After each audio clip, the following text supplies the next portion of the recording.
Good afternoon, everybody. Welcome to the closing bell here at MarketStream.live. My name is Joseph Cusick with the Cusick Group.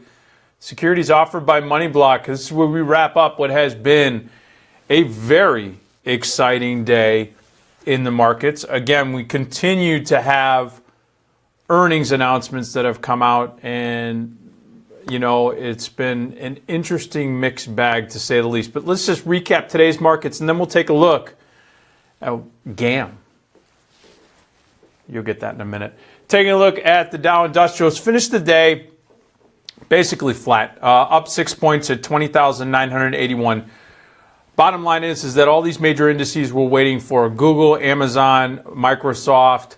There are a plethora of names, Intel, some large cap, mostly tech names that are coming out this afternoon that a lot of market watchers, investors, traders want to see what the results are. The S&P's trading in the same fashion. Very tight range, as you can see from the charts, but still, the bulls are in control, folks. They're above the 20 and 50-day moving averages, so that's that technical, or where you can get a picture, areas that you're going to want to watch if the bulls are going to be tested. Right now, just a tight range. S&P's up 130, looking at the SPX, the cash settled index, at 2388. You saw the tech-heavy NASDAQ. I'm looking at the NDX, the NASDAQ 100, but the comp was over 6,000 again today. And taking a look at the NASDAQ, trading up 30 at 55.71. As a matter of fact, if you take a look at the Qs, trading after hours right now, the Qs are up 42 cents. I saw them up as high as, I think they got up almost $1 and some change after we had Google and Amazon report. You saw that they were up $1 and some change. The estimated move going into these major large cap names that we're reporting tonight on the Qs was 77 cents, about a 0.5% range. Right now, it's up 0.3% after hours. Taking a look at the Russell 2000. The Russell 2000 was the weakest performing index of the day.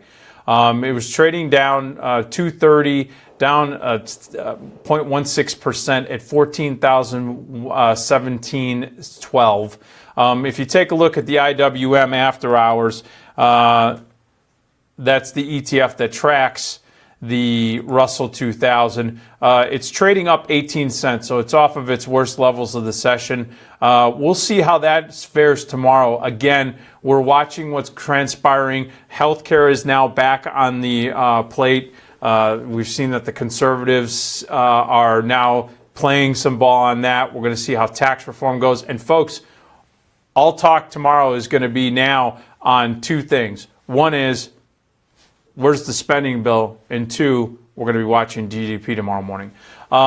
Taking a look at the VIX basically finished the day down 50 cents at 1040. Nothing notable there. Again, no volatility in the market.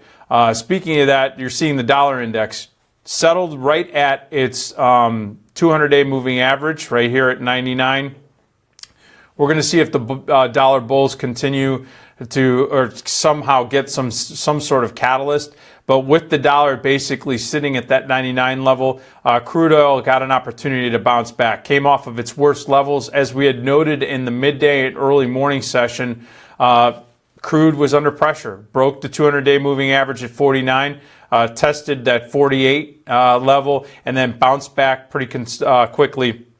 And that was after what you would consider a pretty bullish draw earlier this week in the EIA report. A little over 3 million barrels was drawn from the strategic storage stocks in Cushing. Taking a look at the bond markets were a bit mixed. The short end of the curve basically finishing the day flat. The 10-year was up on the day as far as price action. You saw, though, that the 10-year yield, as I had mentioned before, you want to keep an eye on that. That did hold above that psychological. Well, no, actually, it finished right below that 230 level at 229.5. Just ever so slightly below that. That's that 20-day moving average. That is now resistance. That 230 level on the yield of the 10-year is something I want to watch closely. It's not like it's going to break the bank or anything, but it just basically keeps this trade where we're seeing all-time highs a little bit tempered, even though we have a lot moving to the upside. Let's take a look at some of the names that we talked about in Tech Talk. I want to talk about Google and seeing where it's trading after hours. Google actually blew earnings off the charts. Their revenues are up 22.2%. It's trading up $44 basically, up 4.93%. When we were taking a look at Google, the options were pricing in a 3% range. It blew earnings away. It basically is now trading up almost 5% after hours. Taking a look at Amazon. Amazon had a similar quarter, beat by 38 cents. So it really blew it out. Stocks trading up $41.62, up 4.53%. That's good for 41 points to the upside at $960. It's 40 points away. $40 away from $1,000 on Amazon. They had good revenues and they beat. And their sales were very solid and they beat by 38 cents. We were looking at Amazon. The options were pricing in a 4.2% range. It's up 4.5% after hours. So the options are pricing in pretty effectively what these ranges are. And especially since so far Google and Amazon beat both revenues, Amazon sales as well.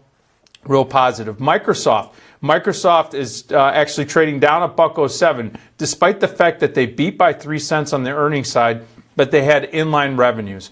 We're going to have to listen in. I haven't had an opportunity to hear what the conference call is and also what their forecast is for next quarter. But stocks trading right now down 107 at 67.20. Taking a look, the Microsoft options were pricing in the potential of around a 3.6% range. Right now, the stock is down 1.57% or $1 and some change. We were looking at the potential for a $2.42 range. So Microsoft's staying within that range, but it is down. We'll see how that impacts both the Dow and the S&P 500. And then we called it game in Tech Talk, where we looked at 4 stocks that were having earnings: Google, Amazon, Microsoft, and ANOVA. ANOVA is a unique, we'll call it a financial stock.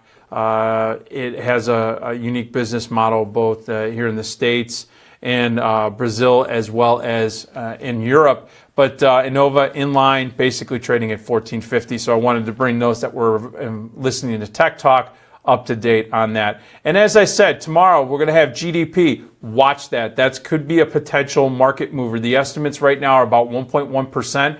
Anything above or below could be a catalyst for the next leg of the markets. And the markets, with now about well over 300 stocks now have reported, and we've had some large cap name tech names really showing some strong earnings.